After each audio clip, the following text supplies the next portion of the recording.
Ladies and gentlemen, welcome to McGill University Sports Channel. Tonight we have McGill Redman's team playing against Laval's Rouge et Or. I am Annick, the sports animator on tonight's show, and we have Chris and Michael that are a sports commentator. Back in the studio we have Veronica, and you'll see her later on in our channel. So guys, who do you think will win the game tonight and why? Well, first of all, I think McGill. McGill is the best team in the league right now. They are first place. And they're playing against Laval, second place team, which they're going to bring their best. And you know what? McGill are back-to-back champion. So why not believe in our team? We are McGill. Right, Chris? What do you think? Yeah, it's our us, man.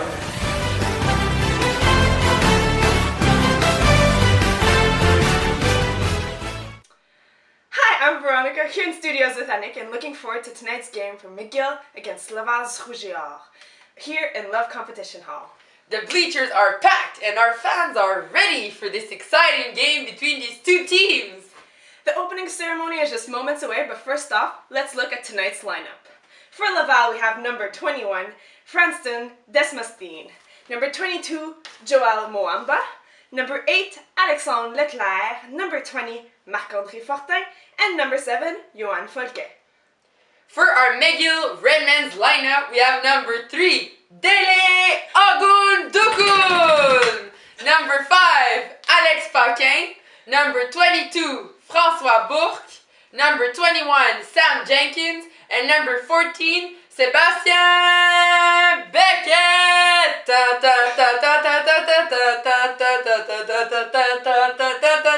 Okay, Annick, let's take it. Woo!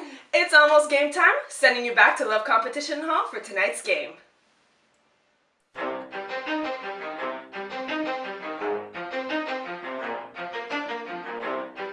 You ready? Let's go. Yeah. For those of you that want to know what we're all about, it's like this, y'all. This is 10% luck, 20% skill, 15% concentrated power of will, 5% pleasure, 50% pain, and 100% reason to remember the name.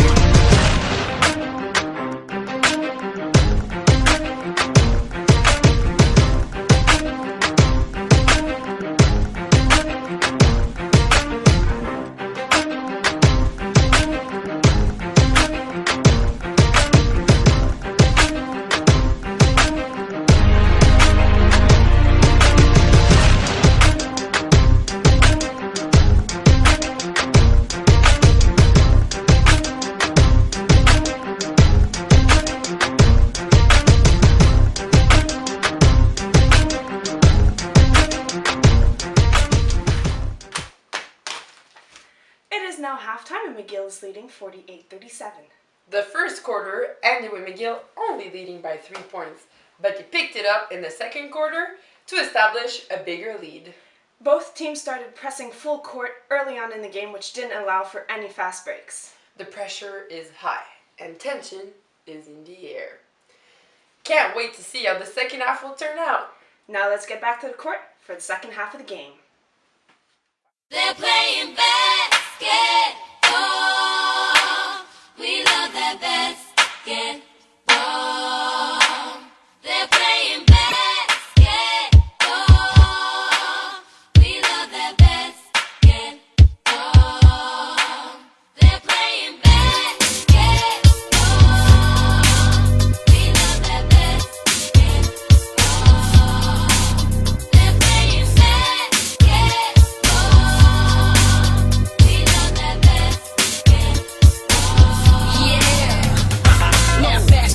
playing my favorite sport. I like the way they dribble up and down the court. I keep it so fresh on the microphone. I like no interruption when the game is on. I like slam dunk to take me to the hoop. My favorite play is the alley-oop. I like to pick.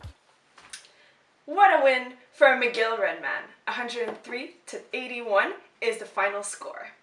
Our home team played a strong second half and didn't leave any chance for the Rouge et Or to fully catch up. As we mentioned at halftime, both teams were applying a lot of pressure on defense, which resulted in absolutely no fast break points by either team all game. Turnovers were frequent, and McGill scored 20 points off of turnovers, while Laval only scored 13. By watching this game and looking at the statistics, the Rouge et Or were far more confident and successful shooting within the key than anywhere else on the court. They made 50 of their 81 points from shots taken in the paint. Unfortunately for them, they only made 15% of their three-point shots all game. 46% of their field goals were successful. McGill seemed pretty comfortable from everywhere on the court with 38 points in the paint, 45% field goal average, and 15 out of their 38 three-pointers were made, which is 12 more successful three-pointers than Laval made all game. McGill was also way more successful at the free throw line with a success rate of 75% compared to Laval, who only made 55% of their free throws. Tonight's stats prove the talent present on the McGill Redmans team.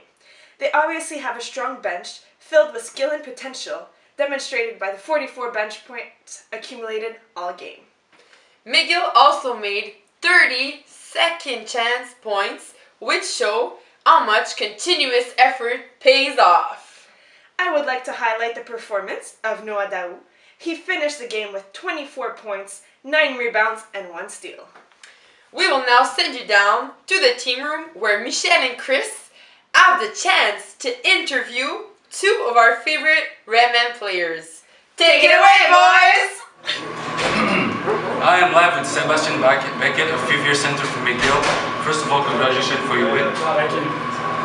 You guys are playing against Laval this Saturday.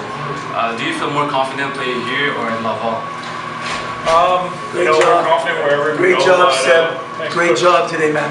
You too, Deli. Good job. We shoot better in our gym. Whenever we go to Laval, we have a hard time shooting, but we follow the game plan and do what we're supposed to do. We always end up being successful. So. Okay, perfect. So you guys were leading for the majority of the game. How you guys were so successful scoring the basket?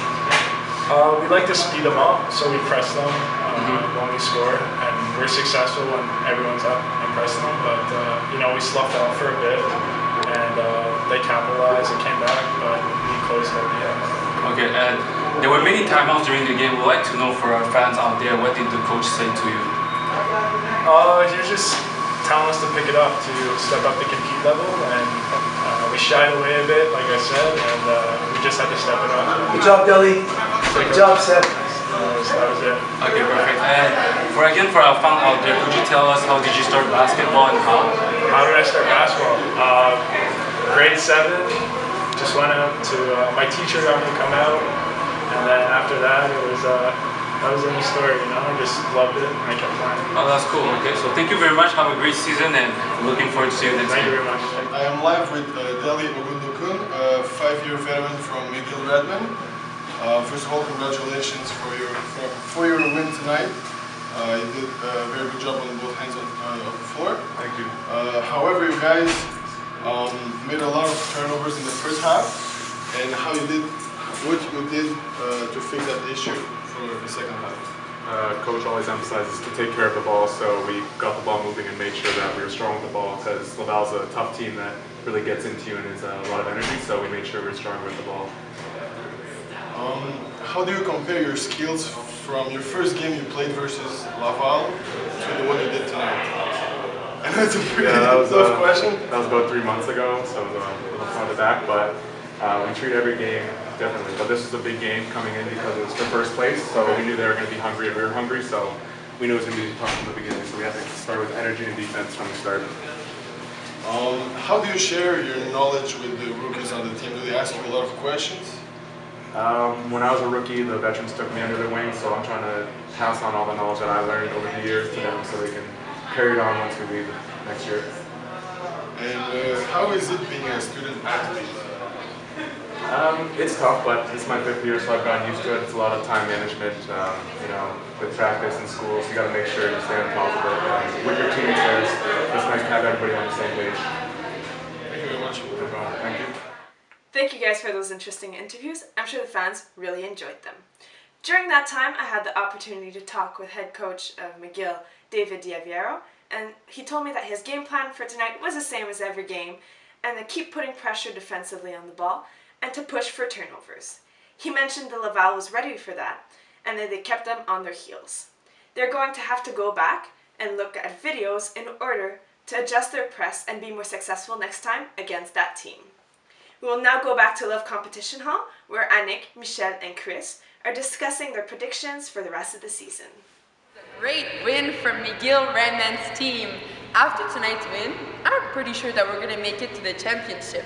A good example from that would be the game that we won 2 games ago. We lost actually against Bishop, and it was only by 5 points. The next game, the following day, we beat them by about 50 points one day after. I think that this was a great comeback, and I'm pretty sure that after this game, we won tonight, and I think we're going to keep winning and get a streak of winning games. What do you guys think? Do you think they're going to make it to the championship and they're going to keep their streak? I'm not sure about that because at the end of the game, Laval, they did a great comeback. So next weekend, they're going to be at Quebec at their home court. So I think the same scenario from the game at Bishops is going to happen.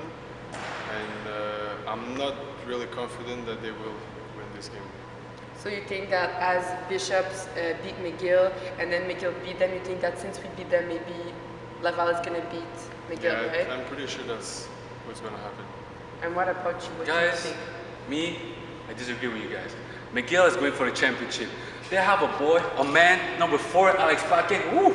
This guy can ball. This guy is a straight baller from USA. He played Division 1. He's new in the lineup. Guys, this man can ball. If you look at his stats before the first game against Laval, they won by 40 points, guys. Come on, guys. McGill pride. McGill. I'm not sure about that. I'm not sure. So thank you guys for tuning in. McGill Sports Channel!